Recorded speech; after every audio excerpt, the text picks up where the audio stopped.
And from al-Bayt, there are a number of individuals who we have to speak about, to bring to your attention that they, due to their position and due to their efforts and their sacrifices, they deserve that we love them even more and we honor them even more. At the top of the list, after the Messenger of Allah sallallahu alaihi wasallam, is Ali ibn Abi Talib, radiyallahu anhu. Ali ibn Abi Talib, Abu Turab, the father of al-Hasan wal-Husayn, radiyallahu anhuma, who are also from Ahlul-Bayt. Fatima al-Zahra, the daughter of the Messenger of Allah, from Ahlul-Bayt, sallallahu alayhi wasallam. And also, all of the wives of the Messenger of Allah from Ahlul-Bayt. All of them. Khadija, Aisha, Hafsa, Habiba, Salama, Safiya, Sauda, Zainab bintu Jahsh, Zainab bintu Khuzaymah, Juwayriya, Maymuna, all of them, radiyallahu anhunna, are from the Ahlul-Bayt of an-Nabuwa. Ali has a special position because the Prophet gave him, sallallahu alaihi wasallam, a lot of props. He said about him, "Man kuntu mawlahu fa aliyun mawlahu." Whoever I am his mawla, whoever I'm his master, I'm over him, then Ali is also his mawla. That is a tremendous hadith. When the Messenger of Allah wanted to go and perform one of the campaigns in al-Islam, he chose someone to be responsible for al-Medina. That was his sunnah, to be responsible, not just to leave your affairs in disarray. So he chose Ali ibn Abi Talib to remain behind. Ali ibn Abi Talib didn't want to remain behind, taking care of the women and the children and the old men who weren't able to participate in the campaign. So he came and complained, "Ya Rasulullah, I want to go with you. I want to go with you. I always want to be with you." The Messenger of Allah told Ali ibn Abi Talib, radiyallahu anhu, as if to say, don't be worried. Don't be worried that you're remaining in Medina. Don't be worried. Anta minni kamanzilat Haruna min Musa, illa annahu la nabiyya ba'd. You to me, your relation to me, Ya Ali, is like the relationship of Harun to Musa, except that there's no prophet after me. The meaning of that hadith is that when Musa went to the mountain to receive the Torah from Allah Azza wa Jal, he left Harun in charge of Bani Israel in his absence. So now the Messenger of Allah sallallahu alaihi wasallam is going to leave Ali in charge of al-Medina in his absence. In the case of Harun, Harun was a Nabi after Musa. When Musa died, Harun was a Nabi. Yusha, Joshua, was a Nabi after Musa.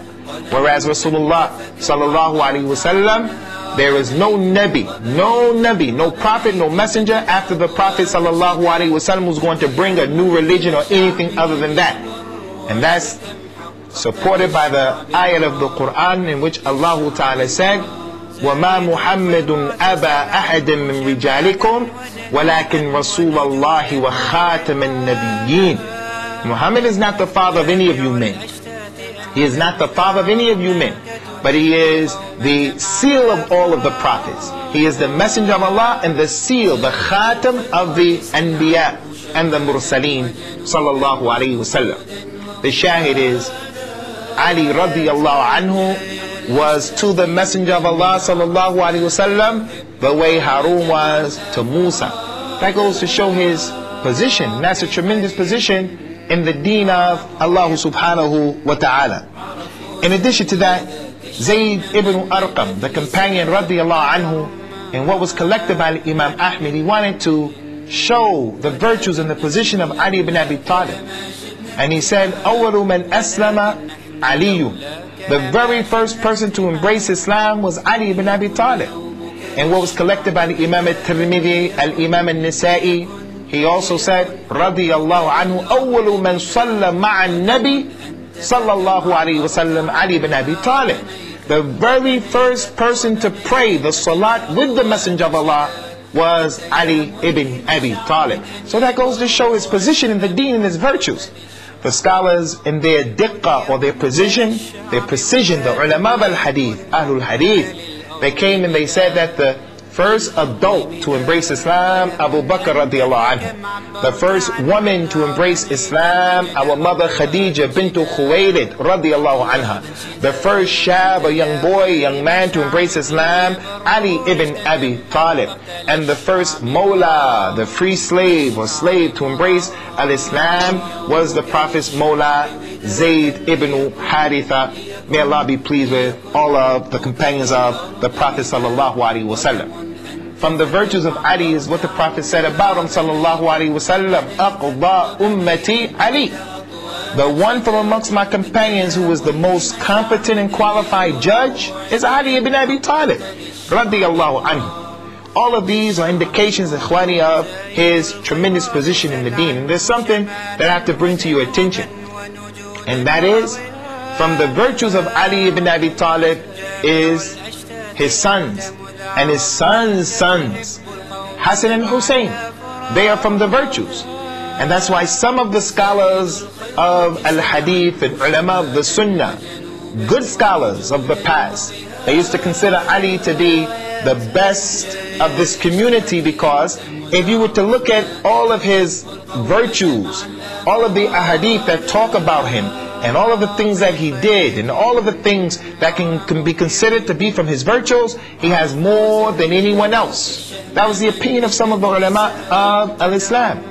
And one of the reasons why they said this is because of some of the ahadith that I mentioned already, and because of a concept that comes to us from an ayat from Surah Al-Najm, the star Najm.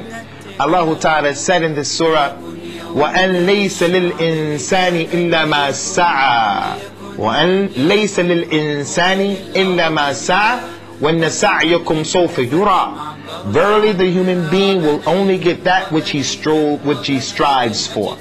And verily your striving is going to be seen. As sa'i, like the sa'i between Safa and Marwa.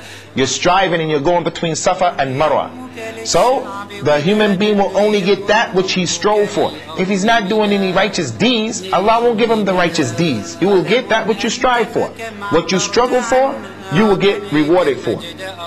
In an authentic hadith, the Messenger of Allah told us about this sa'i, this struggle. He said, Inna awladukum min sa'ikum.